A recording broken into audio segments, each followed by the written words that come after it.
अस्सलाम वालेकुम वरहमतुल्लाहि वबरकातुहू। मैं Mohammad Arshad. Welcome my YouTube channel G M computer tech में आपको खुश आमदीद कहता हूँ। अल्लाह तबारक व तआला से मैं दुआ करता हूँ कि आप जहाँ भी रहें अल्लाह पाक के हिफ्ज़ व अमान में रहें। हमेशा की तरह मेरी छोटी सी गुजारिश होती है कि आप मेरे इस चैनल जी एम कंप्यूटर को सब्सक्राइब करें और साथ ही बेल के आइकन पे आल पे लाजमी क्लिक करें ताकि मेरी हर नई आने वाली वीडियो का नोटिफिकेशन आप तक पहले पहुँचे और मेरी वीडियो को मुकम्मल वॉच किया करें और दूसरों तक शेयर किया करें।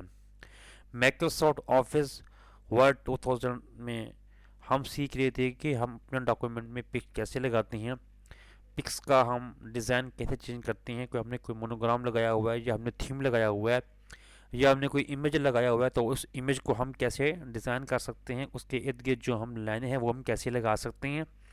और अगर हमने उस लाइनों का जो हमने साइज़ को कम करना है या ज़्यादा करना है तो वो हम कैसे डिक्रीज़ या इंक्रीज़ कर सकते हैं।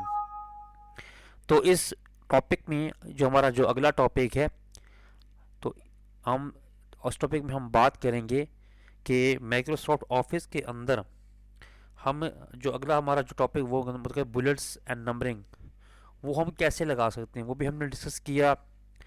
वो उसका किस तरीके भी आपको मैंने बताया। माइक्रोसॉफ्ट ऑफिस वर्ड की लास्ट वीडियो में हम डिस्कस कर रहे थे इंसर्ट मेन्यू में, यानी कि इंसर्ट मेन्यू के अंदर हम ऑप्शन को जाते हुए हम क्या क्या चीज़ इसके अंदर हम इंसर्ट कर सकते हैं। उससे पहले सबसे पहले मैंने आपको टेबल की डिस्कस करना बताया था, यानी कि अपनी अगर हम डॉक्यूमेंट के अंदर के आपने कोई भी आपने कॉलम के अंदर या कोई भी अपने एप्लीकेशन के अंदर आपने कोई टेबल इंसर्ट करनी है तो उसको हम कैसे तरीके से इंसर्ट कर सकते हैं। अगर आपने उनके टेबल के दरमियान कोई आपने एक रो को ऐड करना है या रो को डिलीट करना है तो हम कैसे कर सकते हैं। उसके बाद हमने अगले ऑप्शन इस डिस्कस की थी, वो हमारे पिक्चर बॉक्स के जो हमारे पास ऑप्शन थे वो हमने डिस्कस की थी।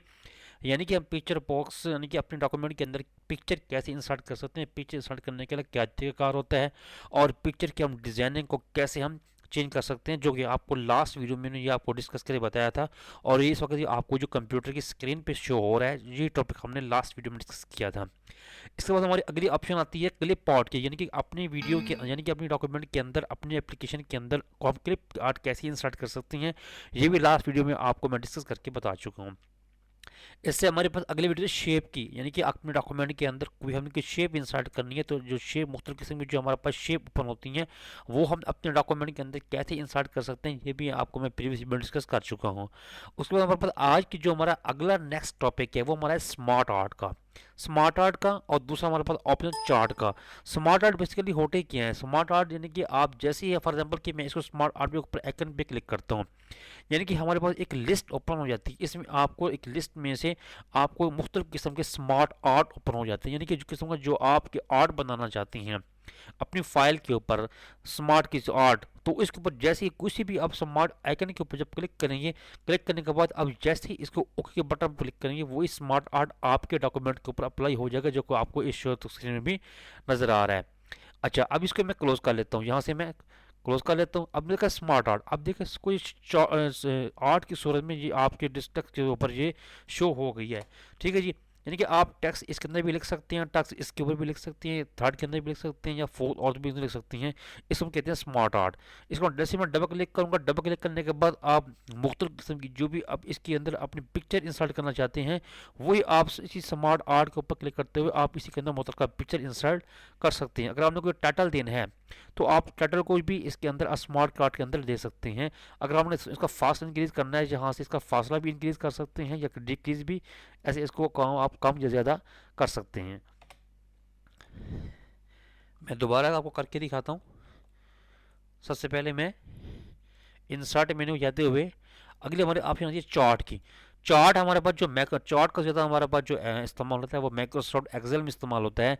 यानी कि अगर आपने अपने डॉक्यूमेंट के अंदर कोई चार्ट इंसर्ट करना है, यानी कि लाइन की सूरत में इंसर्ट करना है या पीआई की सूरत इंसर्ट करना है या बार की सूरत में इंसर्ट करना है तो वो आप इंसर्ट चार्ट के ऑप्शन पर जाते हुए वही चार्ट अपने डॉक्यूमेंट के अंदर इंसर्ट कर सकते हैं। इसके बाद हमारे पास अगली ऑप्शन आती है हाइपर लिंक की। हाइपर लिंक का मतलब ये होता है कि अगर हमने किसी फाइल का लिंक लगाना है, यानी कि अगर डॉक्यूमेंट के अंदर हमने कोई किसी फाइल और का फाइल का अब इसी फाइल के अंदर हमने लिंक लगाना है तो जैसे मैं किसी और के ऊपर हाइपर लिंक किसी फाइल को क्लिक करूँगा करते हुए मैं ओके बटन पर क्लिक करूँगा उसी फाइल का लिंक हमारी हाइपर लिंक के ऊपर लग जाएगा। यानी कि कोई भी, यानी कि अगर आप फॉर एग्जाम्पल एक मैंने एक्सेल की फाइल बनाई है, एक मैंने वर्ड की फाइल बनाई है, और अगर हम वर्ड की फाइल के अंदर मैं एक्सेल का फाइल का हाइपरलिंक लगाना चाहता हूँ, यानी कि वर्ड की फाइल है वो मैं एक्सेल की शीट के अंदर ऐड करना चाहता हूँ, यानी कि मैं जैसे ही उस पर क्लिक करूँ तो इसके लिए मैं हाइपरलिंक का इस्तेमाल करूँगा। जैसे ही मैं हाइपरलिंक का इस्तेमाल करूँगा तो उसी वर्ड के ऊपर आपके डॉक्यूमेंट के अंदर एक लिंक बन जाएगा। जैसे ही मैं उस लिंक पे क्लिक करूंगा वही मुतलका एमएड एक्सेल की फाइल ओपन हो जाएगी। तो ये तमाम जानकारी का इस्तेमाल करने के लिए हम हाइपर लिंक इस्तेमाल करते हैं। इसके बाद हमारे पास अगला ऑप्शन है बुक मार्क की। बुक मार्क का हमारा मतलब ये होता है कि अगर आपने कोई फॉर एग्जाम्पल अपनी फाइल बनाई है, आप उसका नाम देना चाहती हैं, तो उसको बुक मार्क के नाम में शेप में देके आप इसका मुतलका ऐड कर सकती हैं।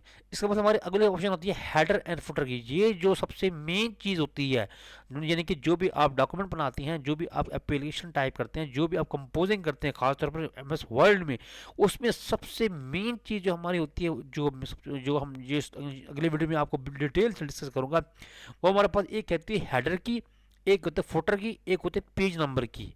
अच्छा, हेडर क्या होता है, फुटर क्या होता है? हेडर का मतलब ये होता है कि अगर हमने, यानी कि जो हमें एप्लीकेशन टाइप करनी है, एप्लीकेशन टाइप करने के लिए हमने टॉप के ऊपर अपना बटन छोड़ना है, यानी कि अगर हमने एक बुक्स टाइप करनी है तो बुक्स को हमें ऐसे बाद में जल्द भी तो करना है। अगर हमारी एक बुक्स 100 पेज पे मुश्तमिल है तो उसको फॉर एग्जाम्पल हमने को राइट साइड से अगर मैं जल्द करनी है या आपके टॉप के ऊपर से जल्द करनी है, तो उसके लिए हम सबसे लिए इसको जो हम इसका जो एक तरीका है वो हम उसको हम सेट करेंगे हेडर के ऑप्शन में। अब मैं जैसे ही हेडर के बटन के ऊपर क्लिक करूँ, हमारे पास मुख्तलिफ किस्म की एक बाई डिफ़ॉल्ट हेडर की ऑप्शन ओपन हो गई है, यानी कि जो भी आप एरिया को सिलेक्ट करेंगे वही आपके डेस्कटॉप के ऊपर ये अप्लाई हो जाएगा एम एस वर्ड की फाइल के अंदर। ये एक किस्म की डॉट लाइन बन जाएगी। ये डॉट लाइन का मतलब होता है कि आप इसके ऊपर जो हमारे पास एक हेडर बनी हुई है, वही हेडर आपके यानी कि एक किस्म का ये डॉक, यानी कि जब आप जिल्द कर सकेंगे, वो जो जिल्द की साइज जो होगा आप इसके ऊपर अप्लाई कर सकेंगे। अच्छा, एक हेडर का मसला ये भी होता है कि अगर आपने बहुत सारे पेज कंपोज किए हुए हैं, अगर आपने एप्लीकेशन टाइप की है, अगर आपने बुक्स को टाइप की है, अगर आप ये चाहते हैं कि मेरे पास 10 पेज हैं, यानी कि 10 पेज के ऊपर हर हर पेज के ऊपर, यानी कि आप इसको ये लगाना चाहते हैं कि यानी कि कोई आपने कोई अपना नाम ऐड करना चाहते हैं, या कोई हम टाइटल ऐड करना चाहते हैं, या कोई बुक्स का नाम ऐड करना चाहती हैं, तो आपको जैसे ही आप एक हेडर के ऊपर क्लिक करेंगे, एक हेडर के अंदर जब आप टेक्स्ट के ऊपर क्लिक करेंगे तो वो तमाम टेक्स्ट आपके हर पेज के बाय डिफ़ॉल्ट ऐड हो जाएंगे, बाय डिफ़ॉल्ट ऑटोमेटिकली ऐड होते जाएंगे। फॉर एग्जाम्पल कि हमारे पास आपने देखा हमारे पास जो जब हम कोई हम पेज टाइप करते हैं, जहाँ को बुक्स टाइप करते हैं, तो हमारे पेज पे हमारे पास एक ऑप्शन होती है नंबरिंग की, पेज नंबरिंग की, यानी कि नंबर जो हमारे पास होते हैं, यानी कि 1 2 3 4 ये ऑटोमेटिकली यानी कि खुद शो हो जाती हैं। तो ये खुद शो इसलिए होते हैं कि इसको हम हेडर की कमांड में इसको हम ऐड कर लेते हैं बाय डिफ़ॉल्ट। ये हर दफ़ा हम इसको अलग से टाइप नहीं करते। फॉर एग्जाम्पल कि मैंने पेज नंबर लगाना है, अभी जैसे मैंने एडिट टेक्स्ट की ऑप्शन आया हुआ है, अब एडिट टेक्स्ट के ऊपर मैंने पेज नंबर 1 लिखना है। अब जैसे ही मैं वहाँ से 1 लिखता हूँ, आपने देखा ऊपर बाय डिफ़ॉल्ट हमारे पास जो शो हो गया वो हमारा पेज नंबर 1 शो हो गया। मैं आपको थोड़ा इसको हाईलाइट करके दिखाता हूँ। अभी हमारा पेज नंबर 1 है। अगर मैं फॉर एग्जाम्पल मैं नेक्स्ट करता जाऊँगा, अगर मेरी एक फाइल के अंदर 100 पेज हैं, तो ऑटोमेटिकली जो हमारे अगले पेज होंगे 1 2 3 4 ये ऑटोमेटिकली खुद ब खुद चेंज हो जाएंगे, ना कि मुझे चेंज करने की ज़रूरत नहीं पड़ेगी। तो इंशाल्लाह ये हेडर की जो वीडियो फुटर की वीडियो की जो जिसकी मतलब जो इसके अंदर ऑप्शन होती हैं, इंशाल्लाह वो अगली वीडियो में आपको मुकम्मल तफसील से मैं डिस्कस करके बताऊंगा कि हेडर एंड फुटर की कमांड को इस्तेमाल करते हुए हम कौन कौन सी ऑप्शन को इसके अंदर ऐड कर सकते हैं, इसका क्या तरीकाकार होता है, और इस तरीकाकार को हम कैसे कैसे हम नए पेज पे अप्लाई कर सकते हैं। आज की वीडियो में हमने ये सीखा कि अपने डॉक्यूमेंट के अंदर, यानी कि एक ऑप्शन हमारे पास होती है कि इंसर्ट मेन्यू के बाद क्लिप आर्ट की, शेप की, स्मार्ट आर्ट की, चार्ट की, हाइपरलिंक की, बुक नंबर की, और हेडर फोल्डर की। हेडर फोल्डर की इंशाल्लाह जो वीडियो होगी वो आपको इंशाल्लाह अगली वीडियो में तफसील से डिस्कस करूँगा। मेरी वीडियो लाइक करें, शेयर करें, और चैनल को पसंद आए तो मेरे चैनल को सब्सक्राइब करें और दूसरों तक शेयर करें।